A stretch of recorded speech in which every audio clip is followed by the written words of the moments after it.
Solving 7-26, direct materials and direct manufacturing labor variances. We've got a company, they design and manufacture fleece quarter zip jackets. It sells its jackets to brand name outdoor outfitters in lots of 12. Rugged Life's May static budget and actual results for direct inputs are as follows. So they give us a whole bunch of information, and they say they have a policy of analyzing all input variances when they add up to more than 8% of the total cost of materials and labor in the flexible budget. And this is true in May. The production manager discusses the sources of variances. A new type of material was purchased in May. This led to faster cutting and sewing, but the workers used more material than usual as they learned how to work with it. For now, the standards are fine. So calculate the direct materials and direct manufacturing labor price and efficiency variances in May. What is the total flexible budget variance for both inputs, direct materials and direct manufacturing labor? I'm just going to call it direct labor.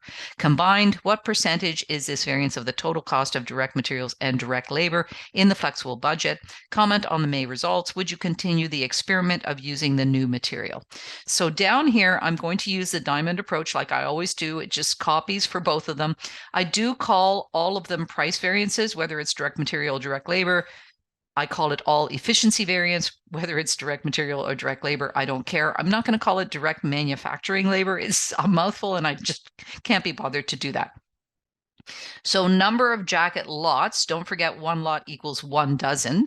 So we've got the 300 right here. And we're going to do all our variances in lots because they give us the information in lots, right?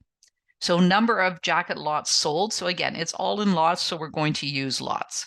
All right, so over here, we know that this information is because we go from A to Z.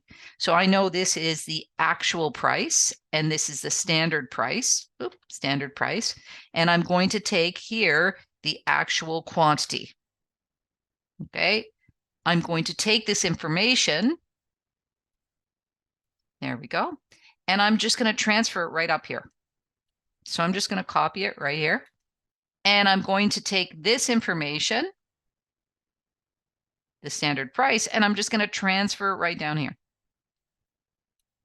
I'm going to do the same thing for, by the way, the direct labor variances.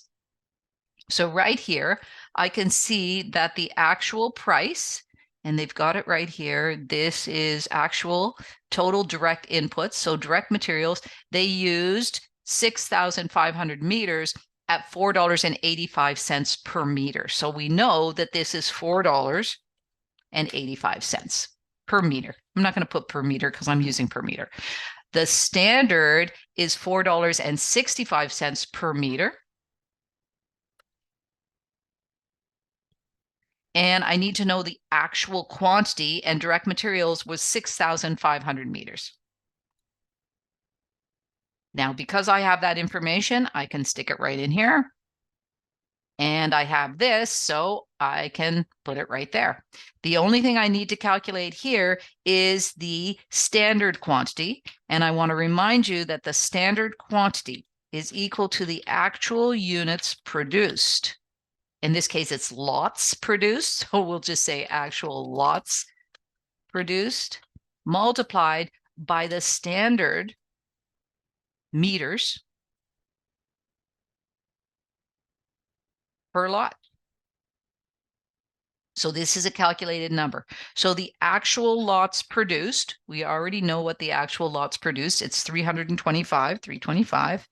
And the standard amount of meters per lot is 18 meters. So now I know that it is 5,850. So now I can do all this calculation. Pretty straightforward. I don't have to memorize any formulas because this is my repeated formula that I'm going to use every single time. So because I use this formula right here, I can copy and I can paste it right here, and it'll end up doing the exact same thing over here. Beautiful. I'm going to take the difference between these two. I don't care if it's positive or negative. It tells me nothing. So I'm going to take the difference over here also. There we go. And I have to decide whether it is positive or negative. We know to decide whether it is positive or negative, I'm always going to look in the diamond. That's why I call this the diamond approach. So I'm going to look in the diamond. That's all I got to do. I've got to compare these two. I don't care about anything else. It'll tell me whether it is favorable or unfavorable. So we were supposed to spend $4.65 and we spent $4.85. This is unfavorable. We were supposed to use 5,850 meters and we used 6,500. So I know that this is unfavorable. And if I want the total variance, I can take the total variance also because they're both unfavorable. I add them together because they're both in the same, like they're heading in the same direction. They're both bad. So when I have both bad, I add them together. If one bad, one good, I'm going to subtract them. And if they're both good, I'm going to add them. So over here, I see that they're both unfavorable. So I add them and it's going to be unfavorable. So I now know that the direct material price variance is unfavorable. The direct material efficiency variance, also called usage variance, is unfavorable. And overall, we have an unfavorable variance. Okay, let's do the same thing for the direct labor. So we go up here and it says that the standard is that it's 2.4 hours at $12.50 per hour.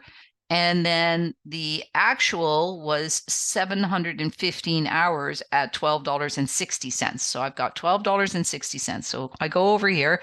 And again, I'm doing the same thing. It's the actual price, the standard price. This is the actual quantity. This is the standard quantity. I know that I'm going to just bring this down. So it's going to be the standard price. I know that this is the actual quantity, actual quantity. So I've got duplication here. It makes it really easy. Again, I start with the alphabet at A and I move over to Z. So it's always going to be the actual and the standard over here. I can just fill these things in because I have the information. So it's 1250 standard, 1260 actual. So 1260 over here, 1250 over here. The actual number of hours that they worked was 715. So I put the 715 right here. And then I can do all of this. Now, keep in mind, I'm going to transfer this here. I'm going to transfer this here. And the only thing I have to calculate right here is exactly what I calculated previously, right? Which is the actual quantity. Actually, if I go over here and I copy this, Control C, I'm going to go over here and do Control V. So now I've got this. I've got the actual lots, 325. I've got to multiply it by the standard quantity. So over here, I know the standard quantity is 2.4 hours. So I'm going to do 2.4. There we go. It's 780. So keep in mind, I'm doing the same thing here. I'm just going to copy this and paste it so that we understand what I'm doing over here. Paste. I've got the actual lots produced multiplied by the standard hours per lot. I'm still doing the same kind of thing. I can take this now and I'm literally just going to copy this. And I'm going to paste it here and it'll calculate everything. I've still got to figure out whether it's unfavorable or favorable because I don't know yet. So over here, I look at this. And again, I'm going to look in the diamond. That's all I care about, looking in the diamond. And I see it was 1260, 1250. I know that this was unfavorable because I spent more per hour. Over here, I see, and again, I want this to be red so we know, we look in the diamond. So I see that I was doing a quantity of 715 and I should have done 780. Oh my goodness, this is favorable. And again, I don't care if it's positive or negative. In this case, usually I make it so that it's always positive, but in this case, it is giving me a negative number, which I don't care. What's it telling me? The favorable is larger than the unfavorable, so that this is favorable. So again, this process makes it so that you don't have to memorize the formulas. Can you get the formulas from here? Sure. You can say that actual price minus standard price multiplied by actual quantity is going to equal this. The actual quantity minus the standard quantity multiplied by the standard price is going to be equal to this. But I just throw down the diamond and I only have to do it once because I can apply it to the direct materials, direct labor, and I can actually apply it to the variable overhead variance. So this allows me to calculate 3 of my variances without a problem. So then it says, comment on the May results. Would you continue to experiment with the use of the new materials? Because they gave us the information about the new materials right here. And they also told us we're only going to look at the variances if it is more than 8% of the total cost of materials and labor in the flexible budget. So we have to look at what is the total cost, because that will tell us whether it is going to be something that we're going to look at or something that we're not going to look at. So the first thing I have to do is calculate the total cost of materials and labor in the flexible budget. Well, I know what the flexible budget is. This is the flexible budget right here. And how do I know it's flexible budget? Because I'm taking the actual lots produced, multiplying it by the standard meters, multiplying it by the standard cost. That's the flexible budget. So this is actually the flexible budget, flexible budget amount. And if I go down here, this is exactly the same. This is the flexible budget amount. So my total flexible budget for direct material and direct labor is going to be these two amounts added together. Okay, I'm going to do 8% of that because I'm only going to explore anything that is greater than 8%. So I see that this is $2,956.20. Now remember, it said they analyze all input variances when they add up to more than 8% of the total cost of materials and labor in the flexible budget. So what I want to do is I want to look at the total price variance. So I've got the direct material, direct labor, and then I'm going to look at the total efficiency variance. Direct material, direct labor. So over here, this is 1,300 unfavorable. This is 7,150 unfavorable. Add the two of them together. That is 1,371. That is below the 8%. Here it is 3,000 unfavorable.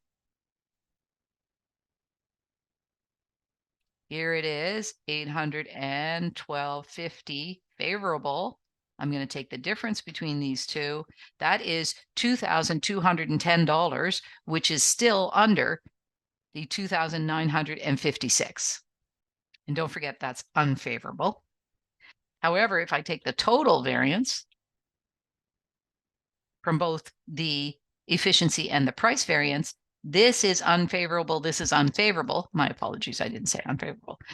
This is a total of $3,581.50 unfavorable, which is greater than the benchmark that we're comparing it against. Okay, so because the total is greater than the benchmark, we're going to look into the variances. So over here, it says, comment on the May results. Would you continue the experiment of using the new materials? And so for number 2, when we look at it, we paid more for our direct materials. We knew we were paying more because it said here that we actually discussed sources. A new type of material was purchased in May. This led to faster cutting and sewing, but the workers used more materials than usual as they learned to work with it. Okay, so what do we see here? We see that this is an unfavorable variance. And we see that this is unfavorable because they did use more, right? So we can say quite clearly the higher cost material created an unfavorable variance for price, okay, which was expected. It's not like it was a surprise, right? The fact that the workers were getting used to the materials, the new materials, means that they used more, creating an unfavorable variance for usage. There was almost no difference in the cost of labor. So basically, we can ignore this variance. All right. And then it shows that we use less hours the workers, even though they were using more materials as they got used to the new materials, actually worked faster, worked less hours, creating a favorable variance. The new material did lead to faster cutting and sewing because the hours worked was lower. And then we can say, however, the faster cutting and sewing did not make up for the higher usage. We should continue the experiment, right? Because now that the workers are used to the new material, it is likely that the direct material efficiency variance will reduce, like decline, potentially even become favorable. All right. So right now, we did this experiment. Okay. Definitely created an unfavorable variance here. Definitely helped them to work faster. Unfortunately, they had to use more because they were getting used to it. So is it worth it to move forward? Yes, it's worth it to at least spend one additional period working with this new material to see if their familiarity with the new material results moving forward in a positive or neutral direct material efficiency variance. If we continue to decide to use a new material moving forward, then we should definitely change the standard, because the fact is this will become the new standard because we're going to use this material from now until eternity, or now until we change it in the future. So keep in mind, this standard may no longer be applicable because we're going to decide to use that new material moving forward. Right now, I wouldn't change the standard, but if we do, if we see next period that this is improved, this continues to show improvement, then we're going to have to change the standard for the direct material price. And we're also going to have to change the standard for the efficiency variance, because if we consistently use less time to make the same number of lots, then this standard is no longer applicable and it needs to be updated. That's it for 7-26.